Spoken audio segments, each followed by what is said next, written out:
Por que Yeshua não se encaixa no servo sofredor de Isaías? Capítulo 53. O texto de Isaías, capítulo 53, deve ser lido dentro do próprio sistema do Tanakh e do hebraico bíblico, respeitando a continuidade do livro de Isaías e o uso consistente das palavras ao longo do texto. O capítulo não cria novas definições nem rompe padrões linguísticos já estabelecidos.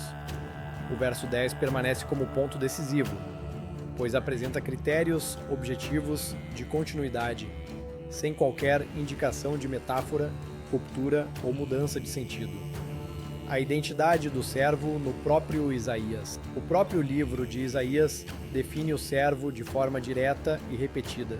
Isaías, capítulo 41, verso 8. Tu, Israel, servo meu. Isaías, capítulo 44, verso 1.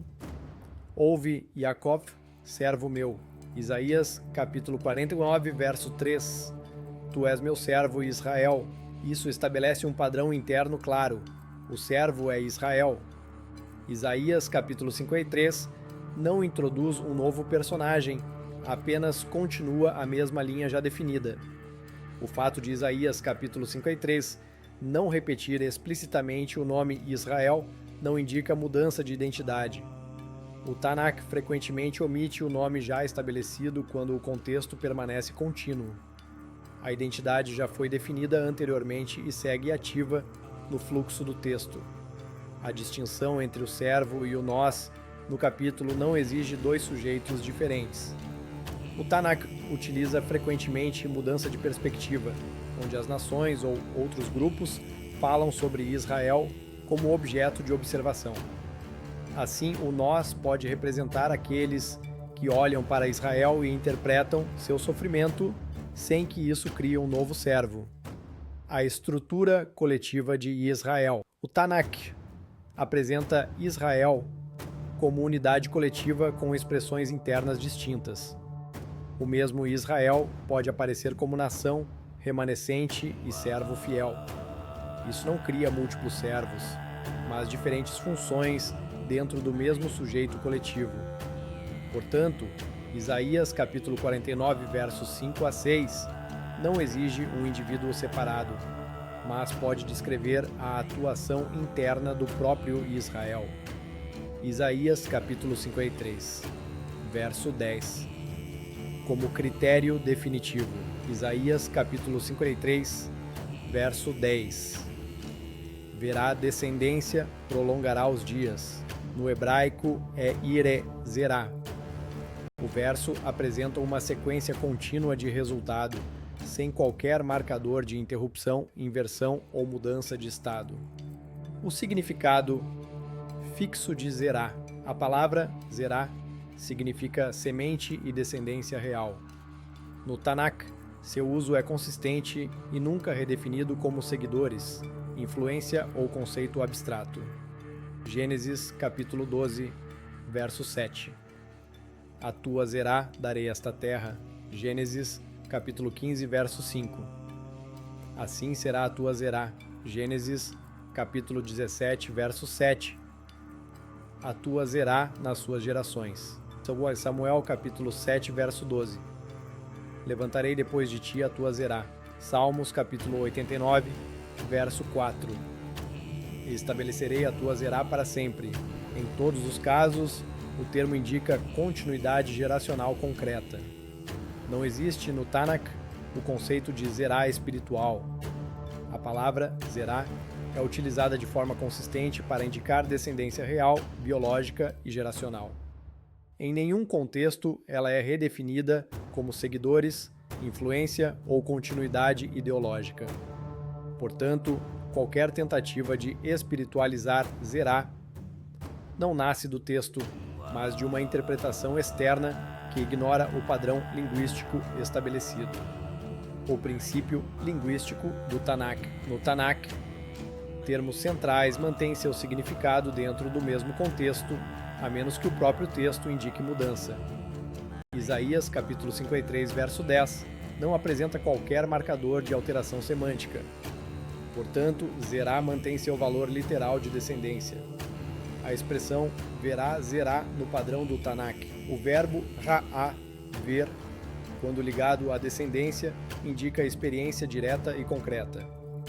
No padrão do Tanakh, ver descendência não significa perceber influência, mas testemunhar continuidade de vida ao longo das gerações.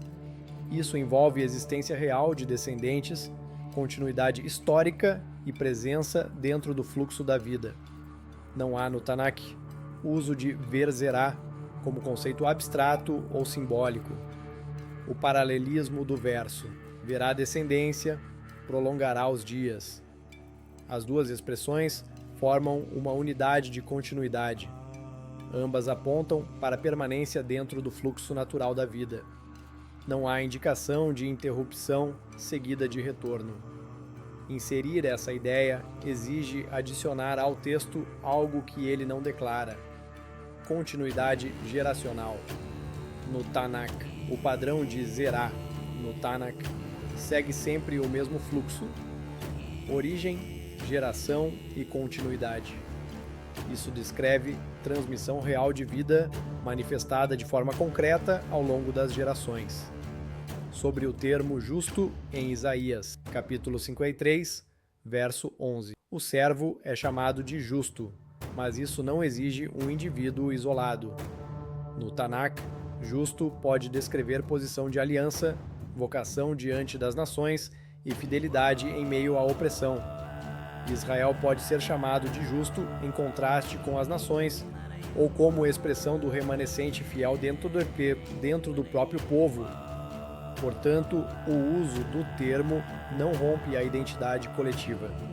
Sobre o sofrimento do servo. A linguagem de carregar no Tanakh não implica necessariamente transferência literal de culpa. Pode indicar suportar consequências, opressão ou injustiça causada por outros. Isso está em harmonia com Deuteronômio, capítulo 24, verso 16. Cada um morrerá pelo seu próprio pecado. Ezequiel, capítulo 18, verso 20. A alma que pecar, essa morrerá. O sistema do Tanakh mantém responsabilidade individual, impedindo a leitura de substituição penal obrigatória. Fechamento das possíveis objeções. A leitura individual exige inserir elementos que o texto não apresenta. Redefinir zerá fora do padrão do Tanakh. Transformar ver em conceito abstrato. Criar interrupção temporal inexistente. Ignorar a identidade já definida do servo e separar o servo do coletivo sem indicação textual. Nenhuma dessas condições aparece em Isaías capítulo 53. O singular no Tanakh não define individualidade exclusiva. Israel, Jacó e Efraim são frequentemente descritos no singular com sentido coletivo. Uma leitura coerente sem ajustes. Quando o servo é entendido como Israel, o texto permanece totalmente coerente.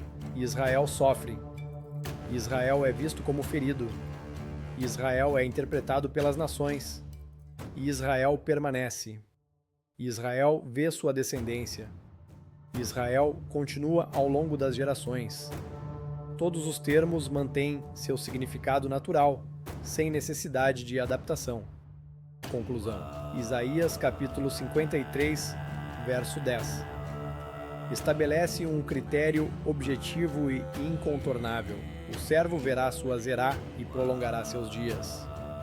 No hebraico do Tanakh, zerá significa descendência real, continuidade de vida e transmissão geracional concreta, nunca um conceito abstrato ou simbólico. O texto não apresenta mudança de sentido, não indica ruptura temporal e não redefine termos. A identidade do servo já foi estabelecida no próprio livro como Israel, e não é alterada no capítulo 53. Diante disso, o próprio verso 10 se torna um ponto de exclusão direta. O servo descrito precisa necessariamente possuir descendência biológica e continuidade geracional visível. Yeshua não teve continuidade biológica da sua zerá. Essa descendência, se existisse, deveria estar claramente registrada nos próprios escritos nazarenos ou preservada pela história, como ocorre com qualquer linhagem real no Tanakh. No entanto, não há qualquer registro de descendência geracional concreta a partir dele. Isso entra em conflito direto com o critério estabelecido pelo próprio texto. Portanto, a aplicação dessa profecia a Yeshua não se sustenta dentro do padrão do Tanakh. Trata-se de um entendimento humano devocional que não respeita o contexto, o hebraico e a continuidade interna das escrituras. Mantido o sentido original das palavras e o fluxo do Tanakh, o servo permanece Israel, cuja descendência continua ao longo das gerações, exatamente como o próprio texto declara. A verdade sempre à frente,